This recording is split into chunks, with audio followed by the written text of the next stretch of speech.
it seems like I've gotten the green light from the back room, so let's get going. Good morning, Bitcoiners. Today we will explore how we can boost the Bitcoin brand in order to accelerate adoption, essentially. My name is Aldert. I am lead designer at Synonym, and together with our CEO, John Carvalho, I try to manage our brand portfolio. I must say I'm really fortunate to work at a company that puts a big emphasis on branding and design. It's at the heart of everything that we do. And personally, I really like to build products and brands that empower individuals and society as a whole. And today I would like to share some perspectives on what I believe is the most captivating brand of this century, which is Bitcoin, of course. So, Bitcoin, the brand, has been under attack, as many of you know, and it is a war fought primarily with narratives, and as ridiculous as some of these might appear to be, they seem to be working. It's crazy. The general public seems to buy into whatever the media cooks up. So the brand has been intentionally distorted by outside forces, leading to many misunderstandings and also a damaged reputation for the Bitcoin brand. And, you know, as well, I think that the community has neglected the brand a bit, and this also contributed to a less optimal brand image. And the result and reality of today is that most of our friends and family either completely ignore Bitcoin or even actively oppose it.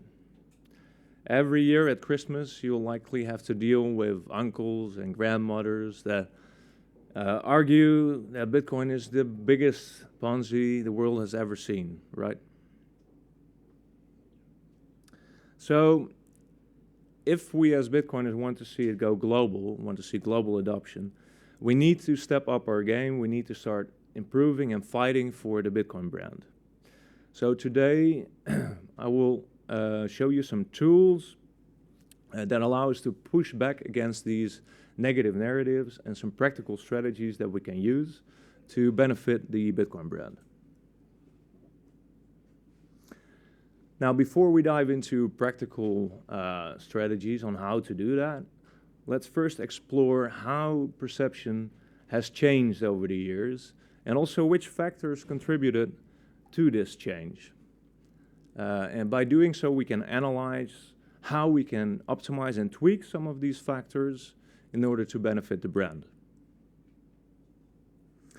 Over here, you see a visualization of how perception has changed over time. And somehow we went from Bitcoin is for geeks to Bitcoin is for BlackRock, apparently. And also from magical peer-to-peer money to a strategic treasury asset.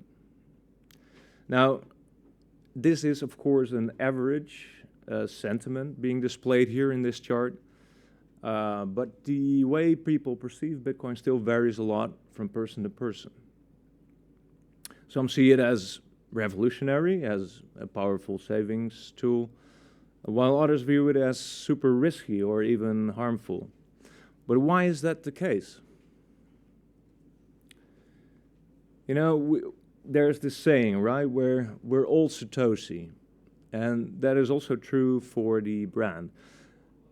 We all affect how the brand is shaped and perceived. There's no one in charge, no group, no person or entity in charge of maintaining or controlling a consistent brand image. And that means that you and everyone contributes to it.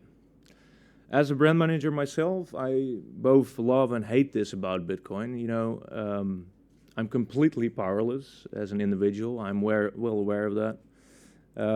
There's very little to manage. But this is a good thing. This is a good thing. And it allows all of us to shape the brand together. Kumbaya. So here you see some of the factors that are in play when it comes to shaping the brand. You see entities and events, they all play a role in either contributing positively or negatively to how the brand is perceived. And today we'll focus on a few of those. We don't have time to go through all of these, but we'll focus on media, how media plays a role, companies, FUD, we'll address that as well, and wallets and design. So, but let's first look at the first factor, which is people don't just interact with the Bitcoin brand. They also engage with wallet brands, with exchange brands, where they buy and store their coins. And every interaction people have with these brands also extrapolates or is being associated with the Bitcoin brand. And that leads to interesting situations and phenomena like these, where people copy their traumatic experience with FTX and just paste that mentally and associate that with Bitcoin. Our brains love to save energy, and we take mental shortcuts, and that leads to this phenomenon. Now, as you know, Bitcoin was built to be global, neutral, powerful, rock-solid money for everyone. And on the other hand, crypto coins and tokens are more like penny stocks, like casino bets or lottery tickets. And comparing them to Bitcoin is like comparing a lawnmower to a Ferrari. Sure, they both have engines, but that's about it. But, you know, in the general public, it is seen as equal. It's very hard to mentally separate the two. It is all seen as the same thing. And that leads to this other phenomenon where every experience that people have with a shitcoin, where they lose all their money or get scammed, also is being extrapolated and copy and pasted to the Bitcoin brand. And that leaves them to leave the space altogether. It's a bit like having food poisoning because you ate at a bad restaurant and then deciding to just quit eating altogether, right? But it is what happens. Now, shitcoins or bankruptcies are not the only things damaging Bitcoin's reputation. It is also still seen as very complicated, very technical. And therefore I think that it is important as an industry to start shifting from a focus on technology to more focus on design, user experience, and branding. First of all, sexy, visually appealing products simply make complex technology a lot easier to understand and more approachable. Therefore, we should use more strong, visually attractive graphics and UIs to entice users to join Bitcoin and to not intimidate them with technical terms. Now, it's not just about good looks, of course. It's also about creating experiences that are fun, inviting, easy to use. And we can achieve this by utilizing relatable language, familiar concepts, analogies, metaphors, and also by hiding and automating complexity. As you know, Bitcoin started out with interfaces like these, you know, that only geeks could decipher. But over the years, the industry has done a great job in making Bitcoin more human. At Synonym, we also do our very best to appeal to a wider audience. Take our mobile wallet BitKit, for example, a bit of a shill here. But yeah, we use relatable language like savings and spending, you know, to make users feel right at home. And at the same time, deep down, beneath, are very complex technologies working together to make all of this magic happen. You know, there's a Lightning node actually running on the phone. We have cryptographic key pairs, there's channel management, but the user doesn't need to know all of that stuff. And the proof a strategy like this works is right in front of us each day, every day. We stare at it every day. Apple's commitment to sleek and user-friendly design has led to massive adoption of its iPhone. And if you think about it, they succeeded in humanizing a high-tech marvel, right? They packed a bunch of advanced components and slammed it into a very tiny device that even kids can use, you know, using gestures, their fingers. I think there's a lot we can learn from that. Now let's shift to visual identity.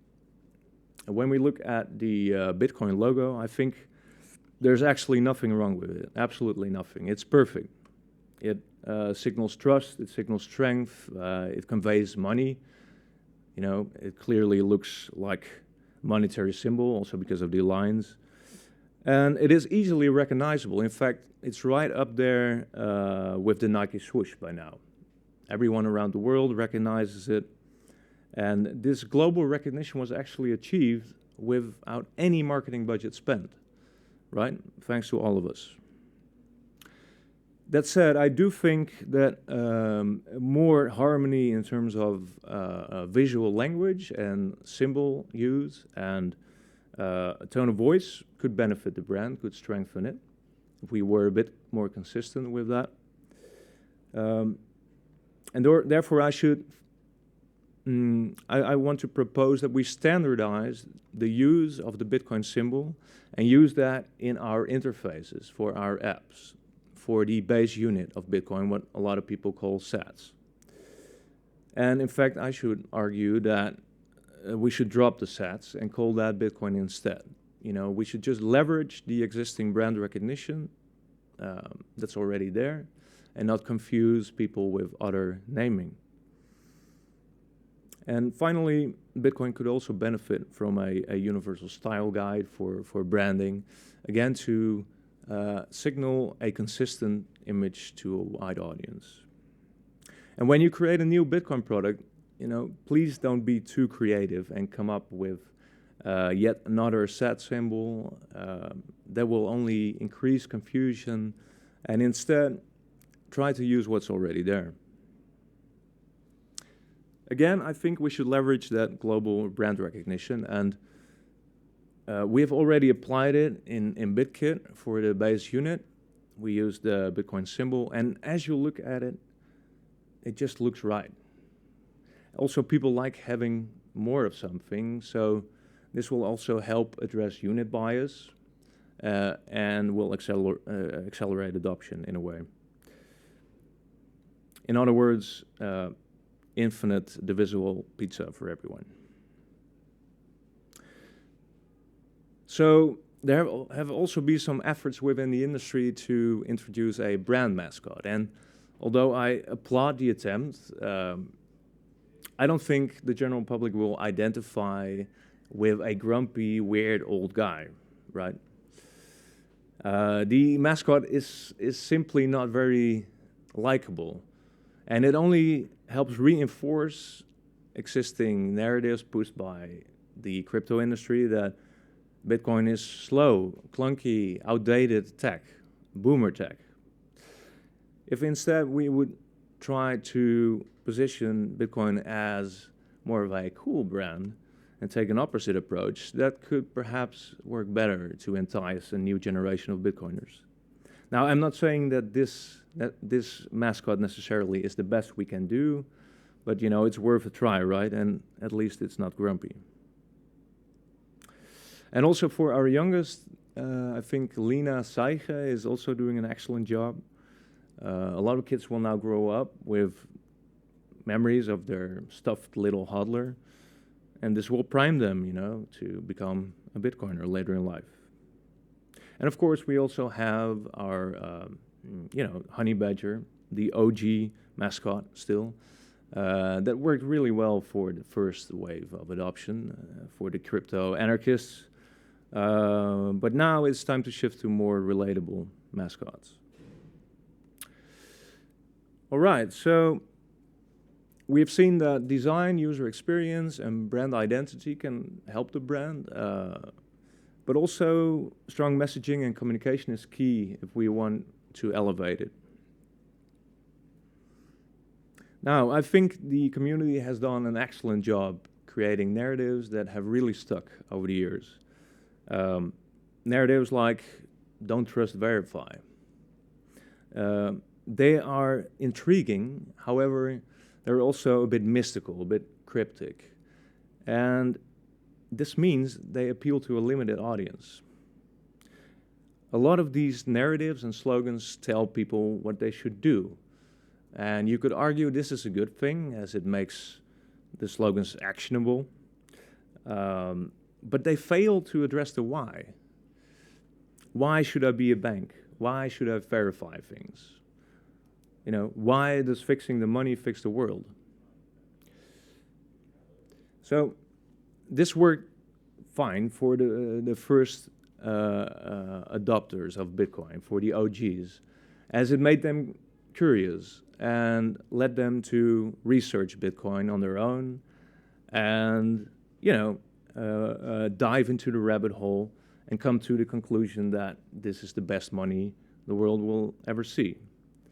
However, for the majority of people, this will not be the case. They need more simpler, digestible messaging, because let's face it, they are just not going to put in the work to research on their own. So we should focus more on practical benefits. What does it change in their life? Why should they care even about Bitcoin, right? So if we focus on practical benefits like independence, financial security, global access to digital money, that could really help. And I will show you some narratives and slogans based on these benefits that I think could resonate well with the general public. Now, here's one that demonstrates the fact that Bitcoin can be a great savings tool. Or one about the borderless aspect of the money, enabling you to spend anywhere, anytime, or manage your money anywhere, anytime. Complete freedom in that regard. And here's one that that demonstrates that Bitcoin protects your purchasing power as a family, so you can keep buying your groceries and won't go hungry. Or a final one here about the enabling qualities and freedom-preserving qualities that Bitcoin offers. I also remember a video from a few years ago. It was a visionary video that shows a dystopian future where central institutions and government oversight have led to widespread poverty, to economic collapse. And then in contrast, it shows Bitcoin families and communities reshaping that world, rebuilding that world based on Bitcoin, on a free and open economy, and getting through the hard times and flourishing. And I think a visionary video like that, although it was a bit over the top, it could definitely work. It speaks to the imagination and entices people to join the community. Now, I realize that some of the narratives I've shown here may be a bit boring, maybe less mysterious, but I think that's exactly what we need right now if we want to appeal to the everyday man, and to empower more individuals, essentially. Simpler, digestible messaging. Now, two other factors that could really help the brand are memes and influencers. First, memes. I like to see memes as a highly compressed form of communication. They are a very powerful tool. They can convey complex ideas in a very simple, relatable way. And yeah, you can tell a story with just one image, right? Usually involving a cat. Um, and when it comes to Bitcoin, yeah, memes are used to entertain, to engage, but unfortunately, most of the memes focus on price, on volatility, on trading, and that doesn't help newcomers, you know, educate them about the true benefits and values of Bitcoin. So if we instead would focus more on creating and sharing educational memes, that could really accelerate understanding and adoption of Bitcoin. I will show you a few that I think are quite effective. This first one really gets you thinking, and yeah, it also carries a sense of urgency, right? Or this one about the purchasing power of Bitcoin going up over time. And this leads people to realize that, hey, wait a minute, did my house really go up in value, or or is it just my money that is broken, right? And this one touches on the same concept. And again, it is somewhat price related, but I still think it educates the viewer and makes them think more deeply about what money is in general. Here's another classic one, depicting a future where everything is priced in Bitcoin and you can pay with it for anything, right? Even pay for your taxes, if those are still around. And this one does a great job at illustrating the anti-fragility of Bitcoin and its ability to withstand all kinds of attacks. Or another one, cleverly using a comic to demonstrate that if you try to ban Bitcoin, if a country or region tries to ban Bitcoin, they only end up banning themselves. And a final one, I think this one is also great at demonstrating, you know, the cultural and motivational differences between the crypto industry and the Bitcoin community, where crypto is greed and Bitcoin is freedom. So, to summarize, how should we meme? We should educate, we should try to address concerns and doubts, we should demonstrate practical benefits that make people think, make people act and reflect.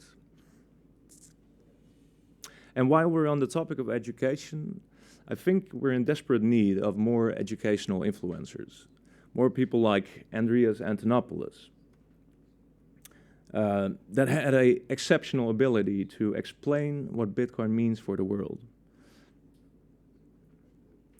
Now, the influencers displayed here certainly have also done a lot for Bitcoin and are still quite relevant, but they target more sophisticated investors, family offices, institutions, not your nephew or your mom, right? So, luckily, we also have some Bitcoiners that speak more to the masses, that have a more relatable tone. They speak about Bitcoin from perspectives like personal finance or political or philosophical or technical, and they really focus on practical utility and everyday use. I like to think of them as our normie Bitcoiners. So, how should we influence? I think we need honest, down-to-earth influencers that educate, focus on practical use, don't overpromise, have realistic expectations, or set realistic expectations, and really focus on the use of Bitcoin. And this will not only benefit the brand, but the network itself. The more network participants we have, of course, the stronger the network will be. So yeah, enough with all the Bitcoin priests, right? Hail the Bitcoin normies. Hail the paranoid crypto anarchists. We need to spread quality information that stays true to the Bitcoin ethos instead of just spreading mindless number go up hype. All right, final topic for today, fighting FUD. As you know, Bitcoin has countered a lot of attempts to downplay it, and yeah, it has been affected a lot by fear, uncertainty, and doubt. Actually, since 2009, you could say that media and governmental institutions have done their best to, try to maintain their power and slow down Bitcoin adoption. Those with established interests simply will do whatever it takes, to maintain that power.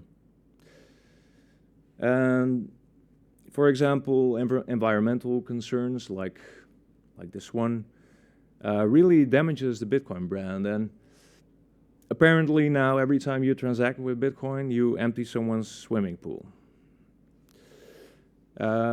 Regulatory crackdowns, legal uncertainties, criminal activity, these have all thrown up roadblocks for Bitcoin and have led to a lot of volatility as well and skepticism.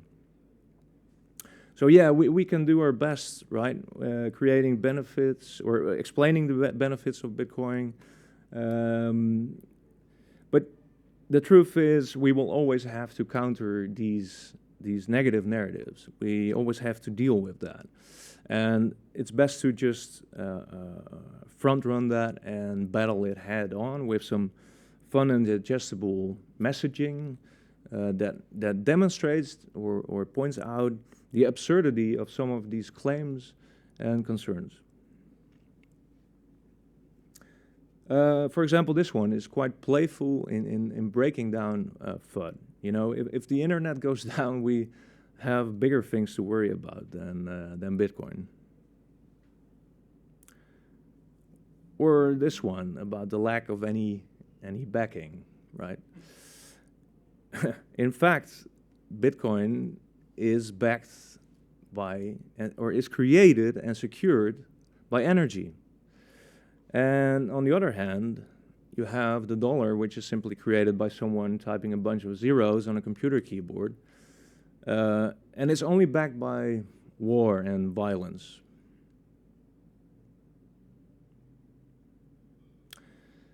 Now, I believe that humans should not have the power to create money in the first place. Humans are flawed, corruptible. And Bitcoin, on the other hand, its issuance schedule, it's set in stone. It's predictable up to more than a century in the future, right? And that makes it essentially the only predictable, trustworthy central bank. I mean, it's a playful way of communicating that. And I think messaging like this could really help and benefit Bitcoin. One final one, Greenpeace last year, I think, launched a campaign trying to change Bitcoin, where they tried to stop the oceans from boiling. But we're still waiting, for them to submit a GitHub pull request to change the code. It turns out they still have this lesson to learn. You don't change Bitcoin, Bitcoin changes you. So let's summarize. How do we elevate the Bitcoin brand? So we ideally should use the same Bitcoin logo everywhere. The round one, the orange one with the Bitcoin symbol on top, the white symbol. We should apply the Bitcoin symbol everywhere in our interfaces. We should have cooler mascots. We should have more sleek and intuitive apps. And we need to focus more in our messaging on practical benefits instead of cryptic tropes and metaphors or slogans. And we need more educational memes and influencers as well that make people think, reflect, and act, but also use Bitcoin. And again, this will help benefit the brand, but at the same time, the network will become stronger. And to fight FUD, we need more factual but playful messaging, that really pinpoints the absurdity, again, of what is claimed or the concerns that are demonstrated there. All right, so let me finish with a call to action.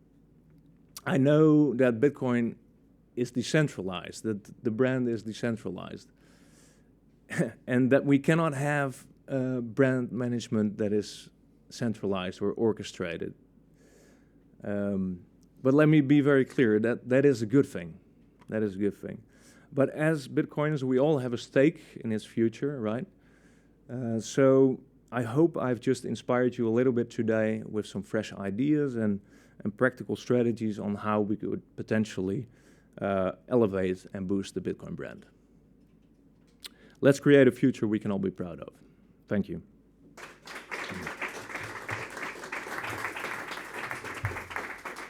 Do we have time left for any questions? Hey, thank you for the presentation.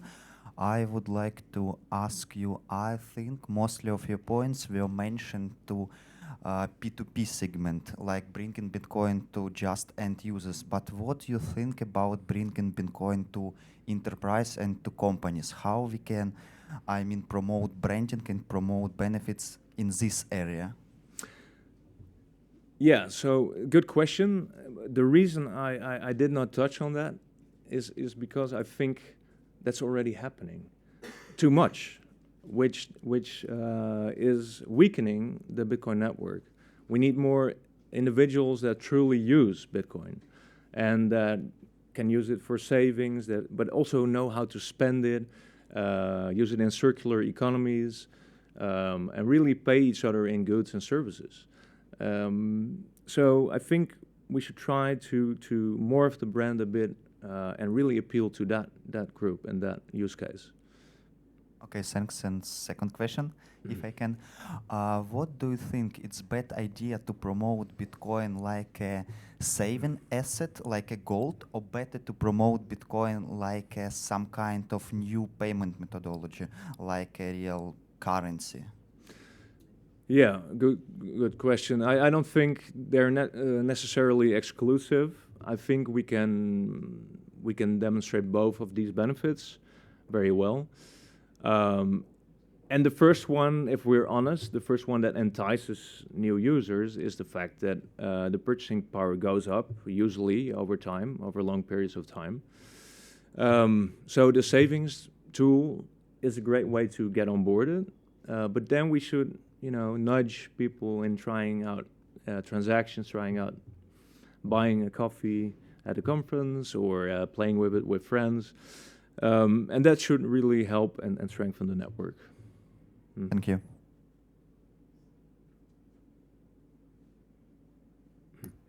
Hi, thank you for the speech. And I think another problem is usability, because if you want to do things right, it's very difficult. And in a world of people just tapping on their phone and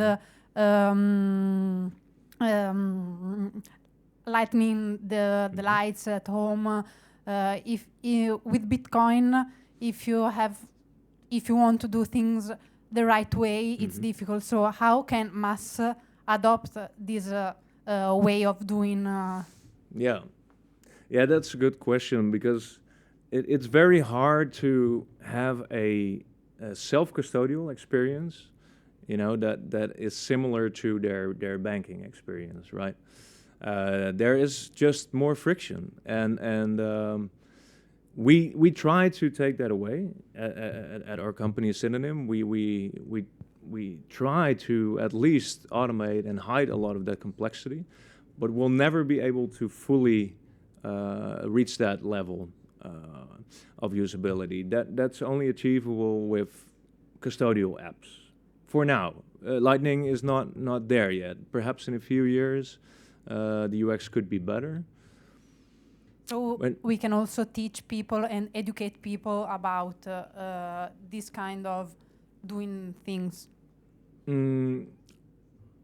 Yeah. I think the difference between self-custodial and custodial is also something we should teach about, and the trade-offs there. For some people, it can be a good way to get introduced, onboarded to Bitcoin by just using Wallet of Satoshi. But we we should ideally quickly tell them or explain to them what the risks are there and the trade-offs. Yeah, sure, it can be speedy, but essentially you're transacting in a database. It has nothing to do with Bitcoin. So once they want to secure their funds, they need to be onboarded to self-custodial solutions. Now, how to do that? Yeah, perhaps we can create, educational packages online or informational material that could be downloaded, that has visuals, graphics, that handholds the user through that. I don't know. We also need influencers that can do that. But yeah, these are interesting challenges. Yeah. Thank you.